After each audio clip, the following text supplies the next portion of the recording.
اس دن کی، اس شہر کی، اس مہینے کی تم نے عزت کرنی ہے، اسی طرح ایک دوسرے کے مال کا، ایک دوسرے کی عزت کا تم نے پاس کرنا۔ مسلمان بھائیوں، خدا را یہ حضور کہہ رہے ہیں یار، نبی پاک نے کعبہ کے سامنے کھڑے ہو کے فرمایا بیت اللہ تیری بڑی شان ہے، تیرا بڑا مرتبہ ہے، لیکن فرمایا میرے مومن کی عزت رب کی نظر میں کعبے سے بھی زیادہ ہے۔ ہم کیسے بیٹھ کے یار، ہم کیسے جرأت کرتے ہیں کسی کی پگڑی کھولنے کی کونے میں بیٹھ کے؟ ہم اپنے گھر بیٹھ کے کسی پر تبصرہ کر گئے، کسی بندہ مومن کی عزت اچھال گئے، بالکل پتہ نہیں تھا بات کا اور ہم نے کہانی بنا دی پوری کی پوری، داستان سرائی کر گئے۔ صبح سے شام تک ہماری گپ شپ کا عنوان کیا ہے؟ کسی نہ کسی کا شکوہ، کسی نہ کسی کی شکایت، یہ ہماری گپ شپ ہے۔ خدا را حضور نے تو خطبہ حجۃ الوداع میں پہلا سبق یہ دیا تھا کہ میرے جانے کے بعد ایک دوسرے کی عزت کرنا، اور اسی خطبے میں ایک جگہ پہ فرمایا یہ نہ ہو کہ میرے جانے کے بعد تم ایک دوسرے کی گردنیں مارنے لگ جاؤ، ایک دوسرے کی عزتوں کا خیال کرنا، پاس کرنا۔ مسلمانوں، میرے عزیز بھائیوں، بزرگوں، عزتوں کا دفاع شروع کریں۔ تھوڑی دیر کے لیے اپنی زبان لوگوں کے اوپر تبصرہ کرنے سے کنٹرول میں لائیں۔ کچھ چیزیں ایسی، میں مختلف شہروں میں جاتا ہوں، جس شہر میں گئے وہاں لوگوں نے یہ کہا جناب یہاں جو مولانا ہے نا، بعض لوگ یہ باتیں بڑی چسکے لے کے سنتے ہیں، یہاں جو مولانا ہے نا وہ کچھ نہیں کرتے، آپ بڑے اچھے ہیں، یہاں جو پیر صاحب ہیں وہ بڑے گڑبڑ ہیں، آپ بڑے اچھے ہیں۔ تو میں ان سے کہتا ہوں کہ میں اس لیے اچھا ہوں کہ میں تھوڑی دیر کے لیے آیا ہوں، میں نے چلے جانا ہے۔ اور دوسری بات یہ کہ مجھے آپ جتنا مرضی اچھا کہہ لیں، میں نے رخصت ہو جانا ہے 2-3 گھنٹوں کے بعد۔ یہاں جس آدمی کا آپ شکوہ کر رہے ہیں نا، آپ اس کو جنازے کے لیے خبر کریں نہ کریں، اسے پتہ چل گیا نا محلے میں جنازہ ہو گیا، تو اسے کوئی کام بھی ہوا تو اس نے کہنا یار نہیں محلے میں فوتگی ہوگی، میں نے جنازہ پڑھانا ہے، اس نے جانا نہیں۔ تو کمزوریاں تو سب جگہ ہوتی ہیں، لیکن ان کمزوریوں کی وجہ سے آپس میں بغض پیدا کر لیا جائے گا، اور پھر کمال بات ہے نا کہ اپنی ساری کمزوریوں سمیت اپنے آپ سے پیار ہے، اپنے آپ سے محبت ہے، اور دوسرے کی ایک کا پتہ چل جائے تو ہمیں گھن آنے لگ جاتی۔ تو حضور نے خطبہ حجۃ الوداع کے موقع پر یہ بات ارشاد فرمائی۔ دوسرا حضور نے فرمایا لوگوں یاد رکھنا، یہ خطبہ حجۃ الوداع میں نبی پاک نے فرمایا، یہ حضور خطبہ دے رہے ہیں، اور اس وقت دے رہے ہیں جب حضور صحابہ کو بتا چکے ہیں کہ یہ آخری ملاقات ہے، جو دور دراز سے آئے ہیں ان کو بتایا ہے کہ یہ میری تمہاری جو مجلس ہے، جو محفل ہے، جو تم سے بات ہو رہی ہے، یہ آخری ہے۔ محبوب فرمانے لگے لوگوں یاد رکھنا قیامت قائم ہوگی۔ ان جملوں کا حسن ملاحظہ کر لیں۔ فرمایا قیامت قائم ہوگی، تم اپنے رب سے ملاقات کرو گے، اور فرمایا تمہارا رب تم سے تمہارے اعمال کے بارے میں پوچھے گا۔ یہ خطبہ حجۃ الوداع میں کریم نے فرمایا۔ صبح تم اٹھے، کیا عمل کیا؟ اللہ پوچھے گا۔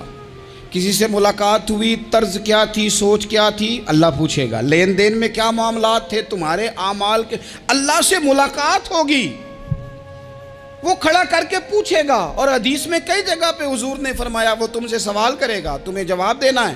میرے عزیز بھائیوں، تیار رہنا چاہیے، تیار۔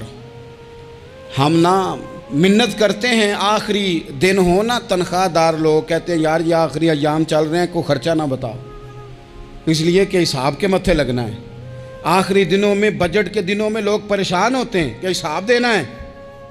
جب رب سے ملاقات کریں گے اور وہ حساب مانگے گا، کتنا مشکل کام ہے۔ اور ایک مقام پہ حضور نے فرمایا جس سے اللہ نے حساب مانگا وہ تو الجھ گیا، دعا کرو وہ حساب مانگے ہی نہ، بے حساب ہی بخشش فرما دے۔ نبی پاک صلی اللہ تعالیٰ علیہ وآلہ وسلم نے ارشاد فرمایا اسی خطبہ حجۃ الوداع میں، حضور فرمانے لگے سن لو، میں نے تم تک اللہ تعالیٰ کا پیغام پہنچا دیا ہے۔ اب جس شخص کے پاس امانت رکھی ہو اس پر لازم ہے کہ وہ امانت اس تک پہنچا دے جو اس کا مالک ہے۔ ہم بہت سارے لوگ ایسے ہوتے ہیں، ہمارے پاس امانتیں ہوتی ہیں، کچھ بھی نہ ہو تو کچھ لوگوں کے راز کی امانت ہوتی ہے، کچھ بھی نہ ہو تو کچھ لوگوں کی باتیں ہم تک پہنچ جاتی ہیں، وہ راز ہوتا ہے، وہ امانت ہوتی ہے۔ مجلس کی گفتگو بھی امانت ہے، لیکن ہم امانتوں کا خیال نہیں کرتے، خیانت ہو جاتی ہے۔ بہت محتاط ہو کر اپنی زندگی میں امانتوں کا خیال کیا جائے۔ یا ایھا الذین آمنوا لا تخونوا اللہ والرسول وتخونوا اماناتکم وانتم تعلمون۔ اللہ فرماتے ہیں ایمان والو، نہ رب سے خیانت کرنا، نہ رب کے رسول سے خیانت کرنا، نہ آپس میں ایک دوسرے سے خیانت کرنا، جانتے بوجھتے ہوئے یہ کام نہ کرنا۔ وانتم تعلمون، جانتے ہو، تمہیں پتہ ہے۔ کبھی بھی بددیانتی کا مظاہرہ نہ کریں اپنی زندگی میں، کبھی بھی۔ اور یہ بھی یاد رکھ لیں، بچوں کو کیا پتا کہ ہمارا ابا حلال لا رہا ہے کہ حرام لا رہا ہے؟ آپ لا رہے ہیں نا، تو وہ تو بیچارے بھولے پن میں کھا رہے ہیں، تو حساب آپ نے دینا ہے۔ جنہ لی تو پاپ کمائے ہن کتھے نہیں ہو تیرے کر دے، بلا نا۔ تو بچوں کا تو یہ معاملہ ہے بھائی، اللہ ماشاءاللہ کہ وہ وقت پہ ہی شادی کے 10-15 دن کے بعد ہی ان کو پیغام مل جاتا ہے کہ اگر ہمارا علیحدہ گھر ہو تو میں مرضی سے سجاؤں، تو میں مرضی سے سنواروں، تو میرا کوئی مطلب اپنا سلسلہ ہو، تو بڑے ٹائم پہ ساری باتیں شروع ہو جاتی ہیں۔ وہ تو معاملہ ہی بالکل اور ہے۔ تو بالکل کسی بھی امانت میں کبھی بھی خیانت کرنے کی کوشش نہ کریں، اور یاد رکھیں مال حرام جہاں آتا ہے وہاں بڑی تباہی آتی ہے۔ جہاں لوگ بددیانت ہو جاتے ہیں وہاں معاملات بڑے خراب ہو جاتے ہیں۔ اللہ تبارک و تعالیٰ دیانتداری کی توفیق عطا فرمائے۔ حضور نے خطبہ حجۃ الوداع کے موقع پر فرمایا میں نے آج جاہلیت کے سارے سود ختم کر دیے۔ نبی پاک میدان عرفات میں کھڑے ہو کے فرمانے لگے، جس بندے نے بھی کسی سے پیسے لیے ہیں وہ اصل رقم دے گا، زائد نہیں دے گا۔ حضور کے بڑے قریبی تھے ایک، فرمایا انہوں نے بھی کچھ لوگوں سے پیسے لیے ہوئے، چونکہ وہ سب لوگ کرتے تھے، حرام ہی نہیں تھا۔ فرمایا میں ان کو بھی حکم دیتا ہوں کہ یہ اصل رقم وصول کریں گے، کسی سے ایک پائی بھی زیادہ وصول نہ کریں گے۔ نبی پاک صلی اللہ تعالیٰ علیہ وسلم نے خطبہ حجۃ الوداع میں ایک باریک بات حضور نے بھی، یہ آپ نے ضرور سمجھنی ہے، بالخصوص جو لوگ تھوڑا دین پر عمل کر رہے ہیں، جن کا لبادہ مذہبی ہو گیا، جنہیں لوگ حضرت صاحب، قاری صاحب، علامہ صاحب، مفتی صاحب، حاجی صاحب، بزرگوں کہہ کے بلاتے ہیں، وہ اس پر توجہ کریں۔ میرے نبی پاک صلی اللہ علیہ وسلم نے خطبہ حجۃ الوداع کے موقع پہ ارشاد فرمایا، لوگو شیطان اب مایوس ہو گیا ہے، وہ تم سے بتوں کی پوجا نہیں کرا سکے گا، ہاں وہ تمہیں چھوٹے چھوٹے گناہوں میں مبتلا کرے گا، وہ تم سے چھوٹے چھوٹے عیب کرائے گا، تم سمجھو گے یہ تو غلطی کوئی نہیں، فرمایا اس سے بچ کے رہنا۔ اب وہ مایوس ہو گیا، بتوں کی پوجا نہیں کرا سکتا، تمہیں اپنی پوجا نہیں کرا سکتا، لیکن چھوٹی چھوٹی غلطیاں، ایک مقام پہ فرمایا نا، چھوٹا گناہ ہونا تو مومن اسے پہاڑ سمجھتا ہے، اتنا بڑا ہو گیا، اور منافق کہتا ہے یہ تو کچھ بھی نہیں۔ تو اپنی زندگی کے اندر چھوٹی چھوٹی کوتاہیاں، حضرت سعدی فرمایا کرتے تھے سیلاب اچانک نہیں آتے، پہلے چھوٹا سا سوراخ ہوتا ہے دریا کے کنارے میں، اسے بند نہ کیا جائے پھر بڑا ہو جاتا ہے، پھر وہ ٹائم آتا ہے کہ بند ٹوٹ جاتا ہے، بستیاں ڈوب جاتی ہیں۔ پہلے چھوٹا گناہ انسان کرتا ہے، چھوٹا، پھر اس سے آگے بڑھتا جاتا ہے اور بڑی بڑی غلطیاں ہوتی ہیں۔ اللہ تبارک و تعالی ہمیں رائی کے دانے کے برابر بھی غلطی کرنے سے محفوظ فرمائے۔ نبی پاک صلی اللہ تعالیٰ علیہ وسلم نے اسی موقع پر ارشاد فرمایا، لوگو اللہ سے ڈرتے رہنا، اور میں تمہیں عورتوں کے ساتھ بھلائی کی وصیت کرتا ہوں۔ فرمایا رب نے تمہیں اختیار دیا ہے، عورتیں تمہارے سپرد کی ہیں، ان سے اچھا سلوک کرنا۔ فرمایا اگر کبھی کوئی ان پر تمہیں سختی کرنی بھی پڑے تو اتنی کرنا جتنی ان کی غلطی ہو، ان سے درگزر کرنا، ان سے پیار کرنا۔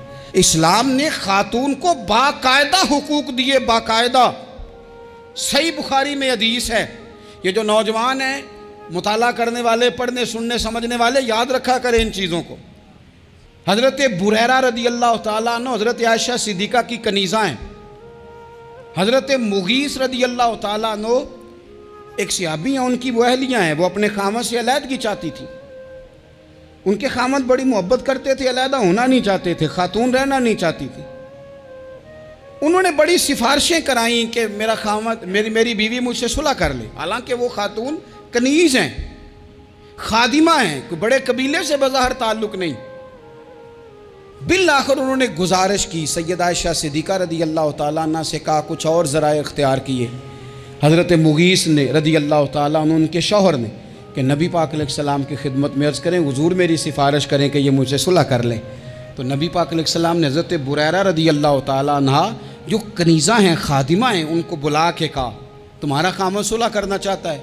یہاں برادری کا بڑا کے کہتا ہے، پتر وہ میری بھی نہیں تو گال رکھنی، وہ میرے ککھاں دا بھی نہیں تو، وہ کیا کہہ رہے ہیں آپ؟ اللہ نے اسے حق دیا ہے، اور جسے حق اللہ دے اس کا رسول دے، اس سے کون ہوتا ہے کوئی حق چھیننے والا؟ نبی پاک صلی اللہ علیہ وسلم نے حضرت بریرہ سے کہا تمہارا خامد صلح کرنا چاہتا ہے اور وہ روتا ہے تمہارے لیے، اور اس نے بڑی سفارشیں کی ہیں، تم اس سے صلح کر لو۔ حضرت بریرہ رضی اللہ تعالیٰ عنہ عرض کرنے لگی یا رسول اللہ صلی اللہ علیہ وسلم آپ جو حکم کریں میں حاضر ہوں، ایک بات پوچھ سکتی ہوں؟ ایک گزارش کر لوں؟ ایک صرف حضور میرا بولیا چولیا معاف کری، ایک بات کر لوں؟ تو کہا کرو۔ عرض کی یا رسول اللہ یہ آپ کا حکم ہے یا مشورہ ہے؟ یہ محبوب کی بات ہے، محبوب کی۔ کوئی بزرگ کیوں جبر کرتا ہے کسی پہ؟ کوئی حضرت شیخ کیوں کہتے ہیں زبردستی عورت کو کہ تو جا؟ نبی پاک صلی اللہ علیہ وسلم نے فرمایا صلح کر لے۔ یا رسول اللہ ایک بات عرض کروں؟ کرو۔ حضور حکم ہے کہ مشورہ ہے؟ تو نبی پاک نے فرمایا نہیں، مشورہ ہے۔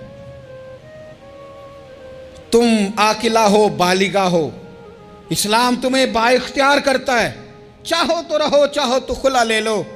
عرض کرنے لگی حضور اگر مشورہ ہے تو پھر میں مغیث سے صلح نہیں کرنا چاہتی۔ میرے محبوب نے فرمایا تو جس حال میں راضی ہے میں بھی راضی ہوں۔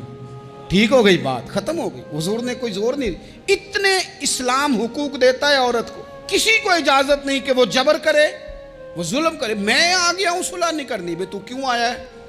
تو نے وقت گزارنا ہے، جانے وہ خامد کس طرح کا ہو۔ تو نبی پاک صلی اللہ علیہ وسلم نے خطبہ حجۃ الوداع کے موقع پر فرمایا عورتوں کے ساتھ اچھا سلوک کرنا۔ اللہ تبارک و تعالی جو حج پڑھا جا رہا ہے اس کے صدقے پوری امت پر اپنا فضل فرمائے۔